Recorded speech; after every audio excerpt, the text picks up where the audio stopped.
लोग बताते हैं कि लालू जी के राज में बिहार ने अपराधियों का जंगल राज देखा है। आज की जो सरकार है, नीतीश जी की जो सरकार है, ये अधिकारियों का जंगल राज है। चाहे आप जनप्रतिनिधि हैं, पत्रकार हैं या सामान्य व्यक्ति हैं, बिहार में सिर्फ और सिर्फ अधिकारियों की मनमानी है। जो कुछ वो कहेंगे वही होगा। जितनी जो जनप्रतिनिधियों की व्यवस्था है, चाहे वो वार्ड सदस्य हो, मुखिया हो, वार्ड समिति हो, प्रमुख हो, जिला पार्षद हो, सबके अधिकारों को करीब करीब अधिकारियों ने, सरकार ने अपने हाथ में ले लिया है। सत्ता और संसाधन का पूरी तरीके से केंद्रीकरण हो गया है। पटना में बैठा हुए मुख्यमंत्री और मुख्यमंत्री के कार्यालय में बैठे हुए 4-5 अफसर ही बिहार के 13 करोड़ लोगों की तकदीर का फैसला कर रहे हैं। तो ये बहुत बड़ी जो समस्या है, आप लोग भी देखते हैं, गांव चलते हुए लोग हमको बताते हैं कि नीतीश का जो आज राज है, इसको अधिकारियों का जंगल राज कहें तो कोई इसमें दिक्कत नहीं है, कोई इसमें अतिशयोक्ति नहीं होगी। लोग उदाहरण देकर भी बताते हैं कि भैया लालू जी के राज में जो अपराधी था वो गन लगा कर लूटता था, नीतीश के राज में अधिकारी कलम लगा कर लूट रहे हैं। लालू जी के राज में जैसे अपराधी किसी से डरता नहीं था, उसी तरह नीतीश के राज में अधिकारी भी किसी से डरता नहीं है, वो पैसा लेगा ही लेगा। एक छोटा सा आपको उदाहरण दे रहा हूँ, आप लोग डेली देखते होंगे, बिहार में दाखिल खारिज और रसीद कटाने में जिस लेवल का भ्रष्टाचार अभी हो रहा है, आज से 10 बरस पहले नहीं था। 10 बरस पहले हर जमीन के रसीद कटाने के लिए आपको पैसा नहीं देना पड़ता था, लेकिन आज स्थिति ये है कि राजस्व विभाग से जुड़े हुए कर्मचारी, जब तक आप उनको 2000 से 25-30 हज़ार 50 हज़ार पैसा नहीं देंगे, आपके ज़मीन का दाखिल खारिज नहीं हो सकता है, रसीद नहीं कट सकता है। दूसरा जो शब्द है, सरकारी विभागों में फैला हुआ भ्रष्टाचार।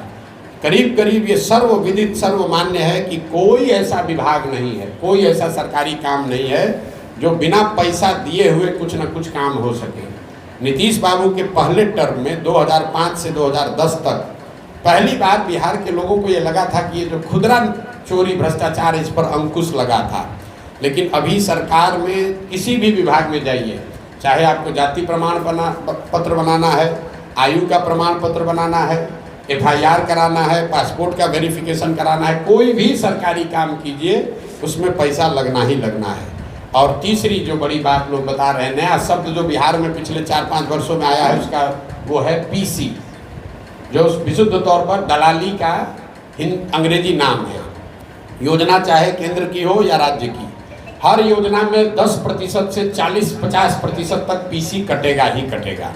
और बिहार में काम की व्यवस्था हो या ना हो, PC के काटे जाने और उसके बंटवारे की व्यवस्था बहुत सुंदर बनी हुई है। जैसे यहाँ पर केंद्र सरकार की एक योजना चल रही है, केंद्र सरकार की योजना है प्रधानमंत्री गरीब कल्याण योजना। लाभार्थियों को 5 किलो अनाज मिलना है, लेकिन लाभार्थियों को मिल रहा है 4 किलो अनाज। 20% की चोरी हो रही है। पैसा कहाँ जा रहा है? क्यों 1 किलो कम मिल रहा है? वो इसलिए कि बिहार के हर प्रखंड में, हर जिले में 30 से 35 रुपये प्रति क्विंटल के दर से इस पर PC काटा जा रहा है। और ये PC कटकर विधायक, सांसद और अधिकारियों, जनप्रतिनिधियों के बीच में बांटा जा रहा है। ज़्यादातर जगहों पर विधायक भी 6 से 8 रुपये प्रति क्विंटल के हिसाब से पैसा वसूल रहे हैं। और ये पूरा काम करने के लिए बाज़ाब्ता यहाँ पर माफिया हो गया है। ये अनाज को पैसे में कन्वर्ट करना और उस पैसे का फिर से बंटवारा करना और फिर उसी अनाज को चैनलाइज करना। हर जिले में लोग बताते हैं 2-4 लोग बड़े यहाँ पर अनाज के माफिया हो गए हैं, जो नया काम शुरू हो गया है।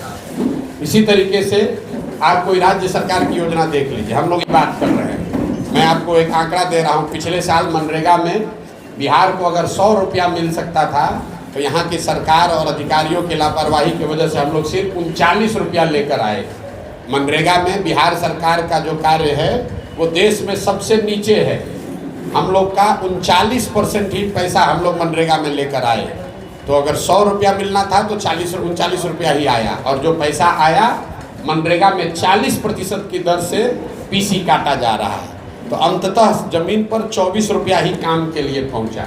तो योजना चाहे केंद्र की हो या राज्य की, हर में PC कटेगा ही कटेगा।